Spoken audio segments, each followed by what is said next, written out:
Ya pemirsa, para pengamat menilai kebijakan pensiun dini yang ditawarkan maskapai Garuda Indonesia dan Sriwijaya Air akan memicu penurunan demand dari penumpang, di mana problem ini dapat menyebabkan kedua maskapai tersebut mengalami kerugian di tahun ini. Sejumlah pengamat menilai kebijakan pensiun dini yang ditawarkan maskapai penerbangan Garuda Indonesia dan Sriwijaya Air akan memicu penurunan demand dari penumpang hingga mencapai 80%. Di mana problem ini dapat menyebabkan kedua maskapai tersebut mengalami kerugian dalam hal bisnis di tahun ini. Seperti diketahui, kondisi perusahaan penerbangan di tanah air khususnya Garuda Indonesia tengah dalam kondisi yang sulit.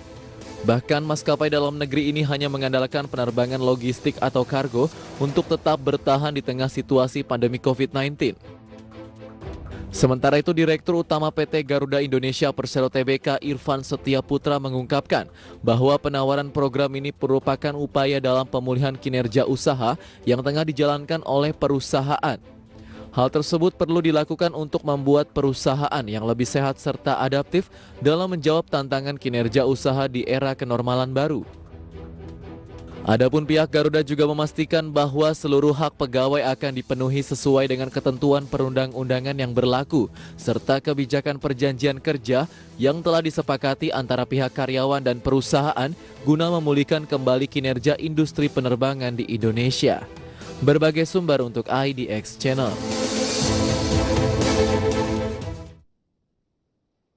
Ya pemirsa, untuk membahas lebih jauh terkait topik hari ini, saat ini sudah tersambung dengan Mas M. Karisma selaku Financial Planner. Iya, halo, selamat pagi Mas Karisma. Halo, selamat pagi Mbak Mangi, apa kabar? Ya, gimana kabarnya di pagi hari ini? Alhamdulillah, baik dan harus selalu sehat. Alhamdulillah baik ya. Terima kasih ya sudah menyempatkan waktu untuk hadir dan berbincang bersama kami di Market Review.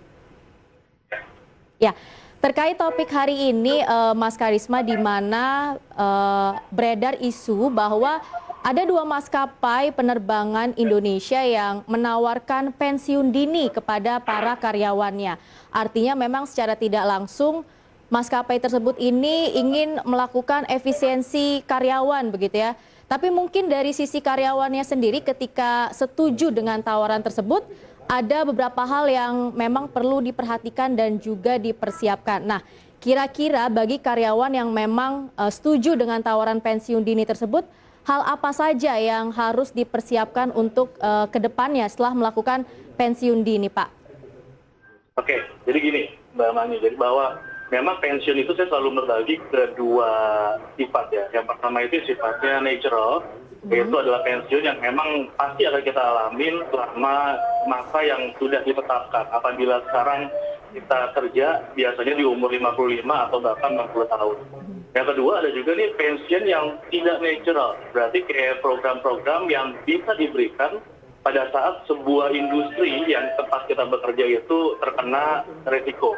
Ya, resiko di mana penurunan ada omset atau mungkin ada profit perusahaan atau strategi ke depannya, ya, perubahan manajemen yang membuat akhirnya ada perubahan dari sisi struktur organisasi yang membuat ada tawaran-tawaran yang dimungkinkan apabila memang diperlukan kepada para karyawan yang sudah bekerja sekian lama di kantor tersebut. Ya, bahwa memang kondisinya ini sudah seperti rahasia umum ya. Akan ada di banyak perusahaan. Menjadi pertanyaan kita adalah ketika kita pensiun secara normal, maka biasanya kita sudah siap nggak siap harus siap. Tapi ketika kita dihadapkan nih pada pensiun yang natural tadi, bahwa kondisi belum saatnya kita pensiun, tapi kita ditawari, tapi itu bukan hanya kita ditawari untuk pensiun dan apa-apa ini, biasanya itu ada sesuatu hal yang kita dapatkan. Apalagi kalau misalnya kita kerja untuk kurun waktu cukup lama, belasan atau bahkan puluhan tahun kita bekerja, akan ada hal-hal yang kita dapat yang itu akan menjadi gimmick-gimmick. Ya, istilah itu ada istilahnya golden handshake yang harus kita pikirkan, dan itu tawaran biasanya cukup menarik. Tinggal nanti pertanyaannya, kalau saya biasanya bagi kedua. Ya, apabila kita dihadapkan pada pensiun sifatnya tidak natural tadi, maka persiapan yang pertama justru yang paling penting adalah persiapan mental. Baik. Karena ketika kita sudah bekerja cukup lama, lalu kita dihadapkan pada masa pensiun dan usia kita belum masuk masa pensiun secara natural, kita akan ada beberapa challenge dari sisi aktivitas yang kita harus lakukan, lalu kebutuhan hidup yang pasti akan tetap kita lalui ya untuk keluarga kita. Lalu juga yang ketiga ada kebutuhan-kebutuhan lain di luar kebutuhan rutin, yaitu proteksi atas kesehatan kita yang mungkin tadi kita santai-santai aja, sakit kita tinggal reimburse, sakit kita pakai insurance, kemudian setelah itu kita kehilangan beberapa fasilitas yang biasa kita dapatkan. Nah itu yang harus menjadi perhatian Mbak Maggie, bahwa nanti kita akan bahas lebih detail seperti apa saja persiapannya, tapi yang pertama ada persiapan non-keuangan yang saya bilang, yang kedua baru kita bahas persiapan keuangan. Baik, jadi pensiun ini ada yang in-natural dan juga natural begitu ya. Dan kalau kita ditawari terkait dengan pensiun dini oleh sebuah perusahaan, tidak hanya hal-hal yang terkait dengan keuangan saja, tapi kita juga harus mempersiapkan diri atau secara mental begitu ya, harus siap juga. Nah, terkait dengan persiapan keuangan, itu apa saja yang harus kita persiapkan? Mungkin selain dari asuransi tadi, kemudian juga mungkin investasi atau seperti apa, Pak? Ya, jadi akan ada kebutuhan-kebutuhan yang melekat pada hidup kita dan keluarga kita setelah kita pensiun. Pertanyaan sekarang adalah ketika kita tahu kondisinya saat ini, misal ya, kalau misalnya ditawarkan pensiun ini rata-rata usia itu adalah usia produktif 40 sampai 50 tahun, 50 tahun lebih dikit.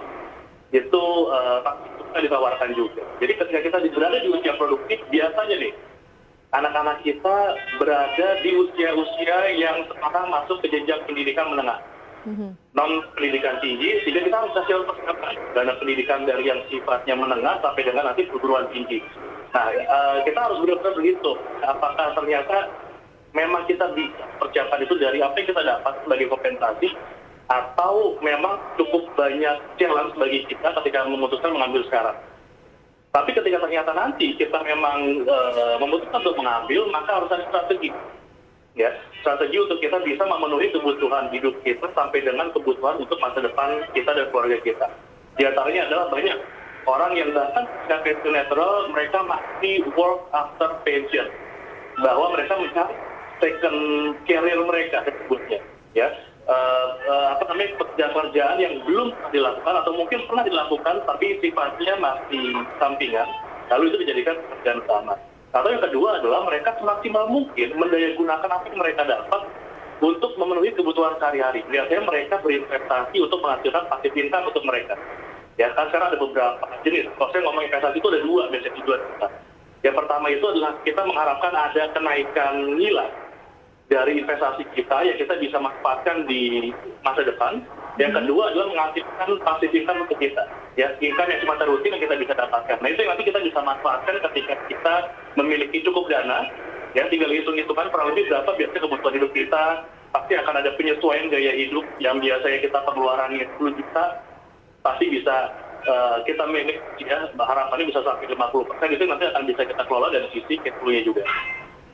Baik, jadi terkait dengan pensiun dini ini, biasanya memang ada kompensasi yang diberikan oleh perusahaan kepada karyawannya, misalnya terkait dengan uang pesangon begitu ya, tapi mungkin di sisi lain cara mengelola uang pesangon yang baik ini seperti apa? Atau mungkin harus langsung dihabiskan untuk memulai bisnis baru, atau mungkin ditaruh di beberapa pos begitu Pak, misalnya untuk investasi, kemudian untuk memenuhi kebutuhan hidup sehari-hari dan untuk hal lainnya. Nah, itu seperti apa? Ya, bahwa kita harus sadar nih, setelah pensiun pun, misalnya natural tadi saya bilang usia 55-60, kita masih ada kemungkinan untuk bisa memiliki usia harapan hidup sampai 10-15 tahun ke depan untuk rata-rata orang Indonesia.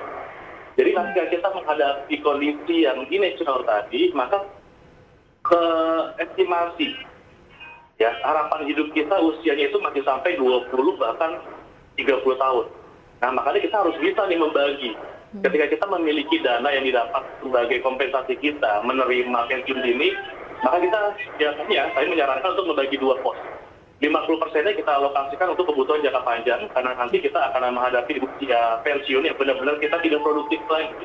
Yang kedua, kita akan bagi 50%-an lagi untuk pos kebutuhan jangka menengah sampai menjelang panjang. Jadi kebutuhan untuk kebutuhan hidup kita, kebutuhan untuk kesehatan kita, ya, termasuk kebutuhan untuk memenuhi biaya pendidikan kita, Maka itu yang harus disiapkan dari sebagian yang kita dapat. Ya. Karena sekarang kondisinya ketika kita sudah mengalami masa pensiun, ya apalagi pensiun dini, biasanya temannya banyak tuh. Jadi banyak yang mulai nawarin skema-skema investasi atau skema sejenis investasi yang membuat kita tuh jadi kalah. Yang penting yang kita cari adalah return yang paling tinggi. Padahal pasti harus selalu ada resiko yang melekat apabila kita memutuskan untuk masuk ke sebuah instrumen keuangan, mau itu pure investasi atau mungkin instrumen keuangan yang sejenis investasi. Makanya kita harus benar-benar menjaga, ya, tidak kalah, ya. Kita tidak menghabiskan apa yang kita dapatkan sekarang, tapi kita benar-benar bisa mengelola sampai dengan masa pensiun kita yang sebenarnya nanti ketika kita sudah tidak lagi produktif. Baik Pak Karisma, tadi terkait dengan pengelolaan dana pesangon ini memang 50% harus kita siapkan atau sisihkan untuk kebutuhan jangka menengah, kemudian sekitar 50%-nya lagi kita persiapkan untuk kebutuhan kita di jangka panjang. Dan tadi juga ada saran bahwa ketika kita memiliki dana pesangon harus diinvestasikan, tapi yang paling penting kita harus memilih investasi yang memang sesuai dengan kebutuhan kita, kemudian juga kita harus mengetahui terkait resiko dari investasi yang kita pilih. Ya, dan kita jeda dulu sebentar Pak Karisma, kita akan lanjutkan perbincangan yang kian menarik ini di segmen selanjutnya.